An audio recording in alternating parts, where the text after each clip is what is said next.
I have a friend who jokes that everyone in the world should be allowed to vote in American elections because American elections matter for everyone in the world. But in the United States, foreign policy is almost totally irrelevant, which means that if you read Russian newspapers or even Ukrainian newspapers about the American elections, you can get a very misleading picture. The American elections are chiefly about character and trust. To some extent, they're about issues like ethnic and racial and gender identity. To a very small extent, they're about policy, but foreign policy comes into it only a little bit at the margin. And the only reason it comes in is that it comes knocking on the door.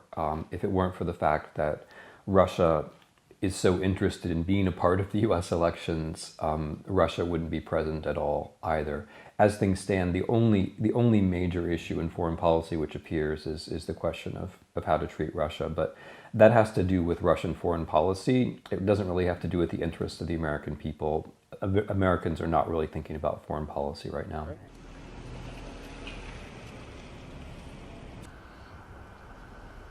Very few of the elites of the Republican Party actually support the Republican candidate for president. So that's unusual. We may be seeing the beginning of the end of the two-party system.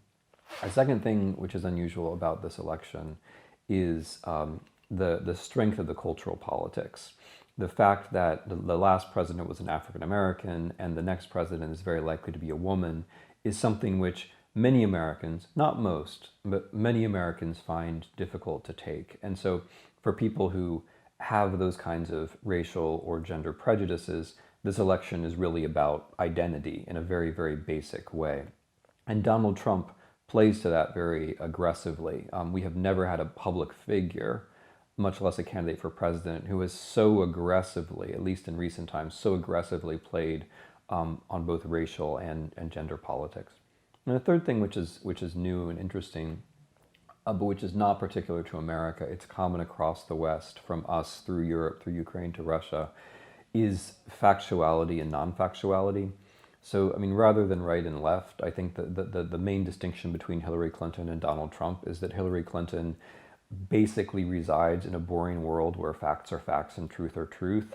And Donald Trump, a bit more like, let's say, a Russian politician, resides in a world where information is irrelevant and all that matters is posture and spectacle and striking a pose. That's always true to some extent in politics, but we've never had it in the United States to this extent.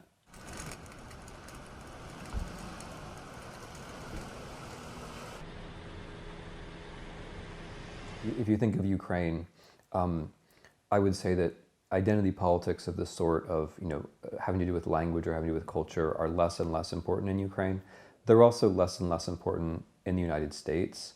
And 4 years from now, 8 years from now, I think these issues of gender and these issues of race are going to more or less have disappeared, just like issues of sexual orientation have more or less disappeared from politics. So I think this is historical in that this is you can see in Donald Trump the last attempt to use questions of identity as questions of politics. Now, if Trump wins, these will be historical elections in a different way, because if Trump wins, we will then see, I'm not sure exactly what, but we will see dramatic consequences, not just in policy terms, but I think the United States will likely cease to be and to seem to be a state which respects the rule of law. So if Trump actually wins, then these will be historic elections in a very different way. Almost no one is expecting that at this point, but it's still possible.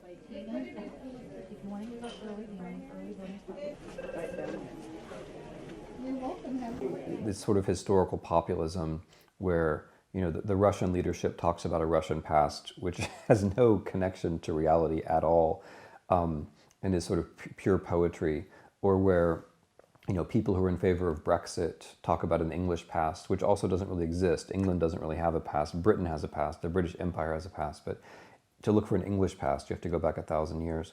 Or French populists, the Front National, imagining that the interwar French state was something good and desirable, when in fact it was in most ways a disaster, at least compared to France of today. We have that too. Donald Trump's main slogan is "Make America Great Again."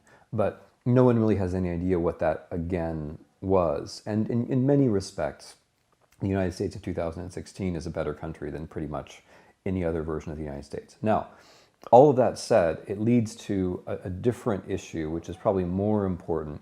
One of the reasons why nostalgia matters, which doesn't have to do with identity, is economics.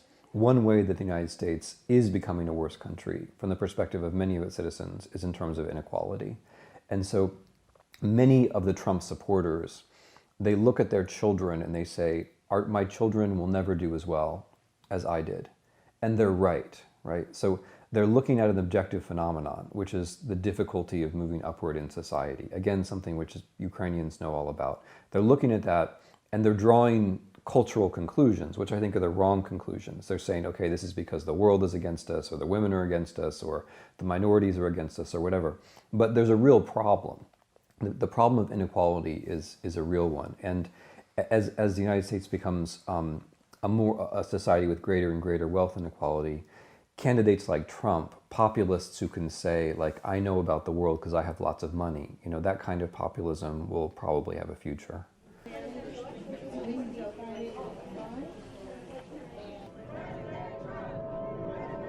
Yeah, no, something really interesting and in some ways terrifying has happened in the last 4 or 5 years, and that is that in many ways the history has tilted where, for a time it was true that countries in Eastern Europe were trying to become more like countries in Western Europe, or trying to become more like countries in the West, and succeeding in doing so in various ways. I think that period is now over. And what we're seeing instead is that history is now tilting a different direction.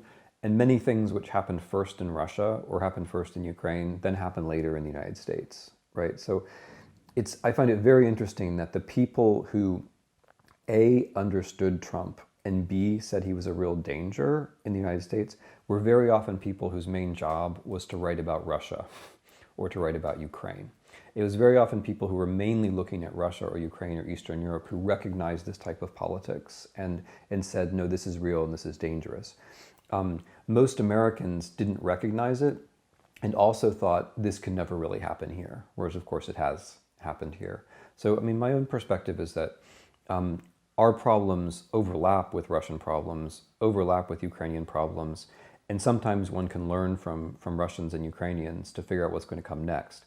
It's very telling, for example, that the key document in this whole election, one of the documents that got Trump's main advisor fired was something which was found by Serhiy Leshchenko, This is no coincidence. There are these meaningful connections between the way politics are done here and the way politics are done in Kiev and in Moscow.